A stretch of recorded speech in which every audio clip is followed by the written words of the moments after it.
Tulsa, Oklahoma, the world's largest small town, provides its visitors and residents the amenities and excitement of a metropolitan city wrapped in a warm hug of Midwestern hospitality. From its art scene to its scenery, T-Town is the place to be. And we're not the only ones that think so. CNN Travel named Tulsa one of the best destinations in 2022. Tulsa's thriving art scene, anchored by the Downtown Arts District, is gaining international acclaim. With the recent opening of the Bob Dylan Center, Tulsa has been added to the list of must-visit cities for music lovers. Walk around downtown and catch a show at the BOK Center or Kane's Ballroom, or for more casual vibes, listen to local artists at Guthrie Green. Home to the Philbrook and Gilcrease Museums, Tulsa offers vast collections of art to enjoy.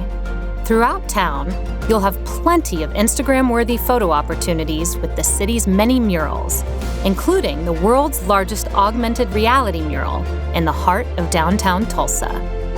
While you're downtown, you'll enjoy the largest concentration of Art Deco buildings in the nation, an homage to the Roaring '20s and the oil boom that flooded the city with wealth, bringing with it the Art Deco aesthetic popular in larger cities. Tulsa is also home to the nation's largest public park, the award-winning Gathering Place. The sprawling 66-acre park, thoughtfully designed to be as inclusive as possible, welcomed more than 2.2 million visitors in 2021. Gathering Place was named USA Today's Best City Park in 2021 and is a significant attraction for visitors and residents alike. If you're looking for more of a hike, head over to Turkey Mountain Urban Wilderness Area, where you'll find several hiking trails. If a walk or jog is more your speed, lace up and head over to the River Parks Trail System and enjoy views of the Arkansas River. While Tulsa's star has been steadily rising, pockets of our city have remained stagnant or even experienced decline. Nowhere is that more evident than in North Tulsa.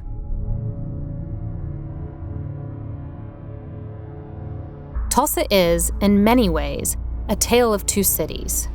This disparity is crystallized in several data points.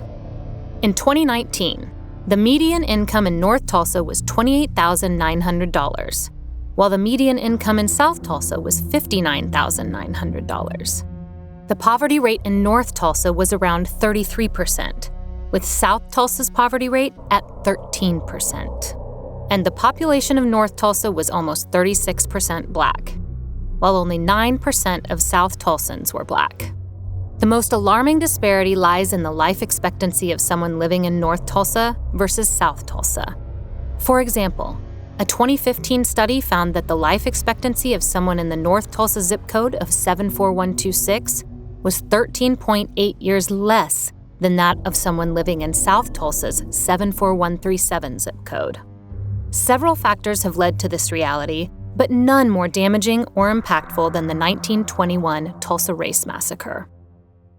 Tulsa's African American community has a unique and rich history that traces back to the turn of the 20th century. The business community in Tulsa's Black community was known as the Negro Wall Street of America and later Black Wall Street for the incredible economic and commercial prominence in the community at that time. So it was really what I consider to be a Black Main Street. That all changed on May 31st, 1921. That community was destroyed temporarily in a massacre in 1921 called the 1921 Tulsa Race Massacre.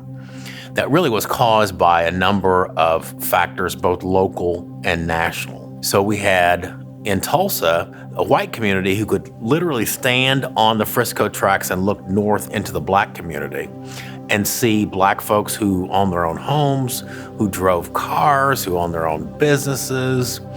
And that was cause for friction. I use the psychological term cognitive dissonance, which is really a gap between what one believes ought be true and what is the reality on the ground. So it's the confluence of all these factors that causes Tulsa to be a powder keg or a tinderbox, needing only some sort of igniter or catalyst to set the community alight. And that happens on Monday, May 30th, 1921, in an elevator incident involving two teenagers, 19-year-old Dick Rowland, 17-year-old Sarah Page. Roland, a Black teenager shining shoes for a living, ventures to the segregated restrooms in the Drexel building. He gets on the elevator, operated by Sarah Page, a white 17-year-old girl. During the elevator ride, the elevator lurches, causing Roland to accidentally step on Page's foot. Page screams, Roland runs, police are called, and Roland is arrested for the alleged attempted assault. Unfortunately, by the time Sarah Page gets to this position of recanting the original story, the Tulsa Tribune, on May 31st, 1921, the day after the incident, published an account of the incident. It was entitled "Nab Negro for Attacking Girl in an Elevator." And not surprisingly, it really generated hostility in the white community. After murmurings of a planned lynching of Roland, a group of several dozen Black men from Greenwood marched to courthouse twice. The second time, they were met by a group of white men, recounted to have been in the thousands. There were words exchanged between the larger white mob and the smaller Black group of men who were armed. One of the white men tried to seize a Black man's gun. The gun discharged, and in the words of survivors of the massacre, all hell broke loose after that. The Greenwood community was invaded and destroyed. We know that the massacre itself lasted roughly 16 hours. Somewhere between 100 and 300 people were killed. We know that at least 1,250 homes in the Black community were destroyed, as were a number of commercial establishments. According to some estimates at the time in terms of economic damage, the conservative estimate was $1.5 to $2 million, which is tens of millions of dollars in today's money. But the real narrative is not focused on the massacre. It's not even necessarily focused on the commercial prowess of the community. It really is all about what I call the indomitable human spirit. It's about people who are visionary, who create remarkable, wonderful things, who nurture those things and sustain them over time, who sometimes unfortunately have to witness those things being destroyed, but then they're able to summon the intestinal fortitude to rebuild and resurrect that which has been destroyed. While Black Wall Street has risen from the ashes of the Tulsa Race Massacre, the event's impact is felt still. The Black community, of course, over the years moved farther and farther north, ironically, as was the wish of some of the leadership in the white community. And segregation, though not legally required, is still a thing in this community as it is in many other communities throughout the United States.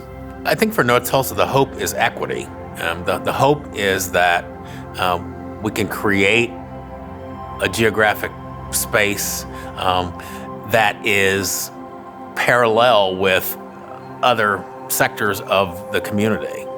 So North Tulsa is never going to be on par with other sectors of the community unless there's an infusion of infrastructure. And we're wanting economic vibrancy, because what we have here is a desert, economic desert. We a food desert, any kind of desert except the Mojave Desert. That's what we got here, okay? And to be perfectly honest, we all know the history of North Tulsa and its relationship to Tulsa. So let's just be frank about it. We have been neglected, okay?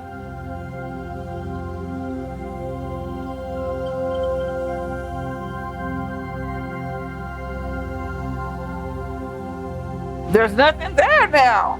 I mean, it was full of shops. You had a grocery store, you had TG&Y, all kinds of businesses there. And little restaurants on the sides and whatever, but as you can see, it's nothing but a skeleton. It's important to me because I love Tulsa, and I want Tulsa to reach its fullest potential. And it cannot reach its fullest potential if it does not deal right and properly and justly with its underserved parts of Tulsa. And I tell everybody, I'm the community activist who tells it like it is, because it is what it is until it isn't anymore. I will say that the need is great, as I'm sure it is in other communities.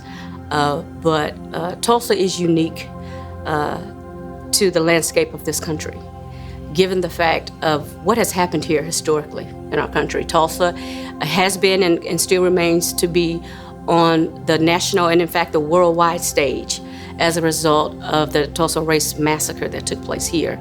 And housing and businesses, community was destroyed. And we still, as a community, are reeling from that. We still see the effects of that even today. Our equality indicators bear that out. And there is a strong and direct connection to what happened here. And so local government has a responsible role to play in that, state government as well as national government. So I would implore HUD, the federal government, to take this as an opportunity to bring some healing to this community. And we need it, and we would definitely be appreciative of it. The site of Envision Comanche, the 36th Street North Corridor, lies in the heart of North Tulsa with Comanche Park at its center. Situated on 33 acres at the northeast corner of North Peoria Avenue and East 36th Street North, Comanche Park Apartments is Tulsa Housing Authority's largest apartment community with 271 units. A community center provides space for residents to play, work, and attend events. Residents can often be found playing basketball on a court behind a playground and a covered rest area.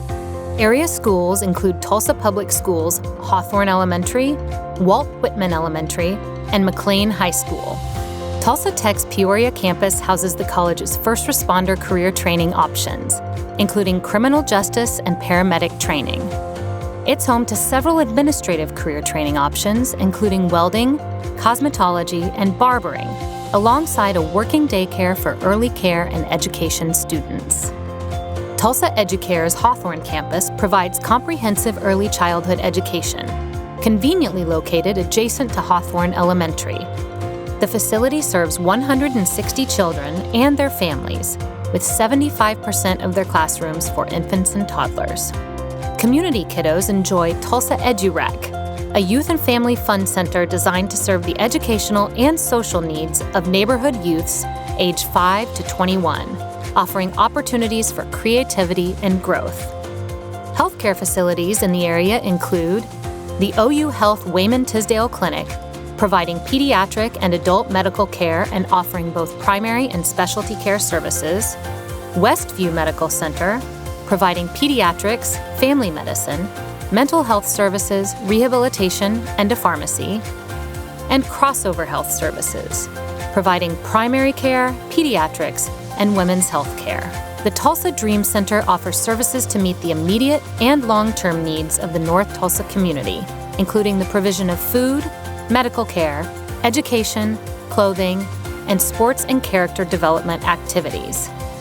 The proposed Flat Rock Creek Wilderness Area, comprised of 200 acres between Peoria and Lewis Avenues and 36th and 46th Streets North, would reprogram the existing Flat Rock Creek Park to create an urban wilderness with plans calling for a monarch butterfly pollinator area and nature programming provided by the Oxley Nature Center. The Mohawk Peoria Business Park aims to provide economic opportunity to North Tulsa by creating skilled, sustainable, living wage jobs with a focus on the manufacturing sector. Tulsa-based Muncie Power Products broke ground on a 250,000 square foot plant in 2020, the park's first development. In 2018, the Tulsa Housing Authority, through the support of philanthropic partners and several community and governmental organizations, dedicated significant resources to develop the Envision Comanche Master Plan. Our objective? To transform the Comanche Park planning area into a mixed-use, mixed-income community while ensuring a strict one-for-one replacement of all existing units. Our goal? To highlight, enhance, and improve economic and cultural diversity in the area surrounding Peoria Avenue and 36th Street North in North Tulsa. The plan encourages the creation and maintenance of an economically and socially diverse community that will be stable over the long term. The values guiding the planning process and its results go beyond simply improving the neighborhood for economic gain. Our plan focuses on the people who form the North Tulsa community and the history and culture of this neighborhood.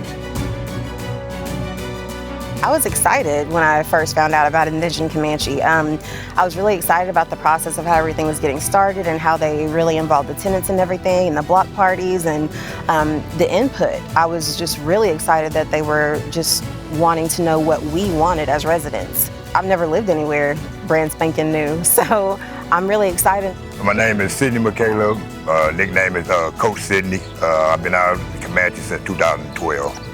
I've been going to the meeting for a while, listened to different stories about what they really do and how they really do it, but now I done heard updates and it sounds very exciting because it's getting closer and I'm excited about them about to get the grant to make everything happen.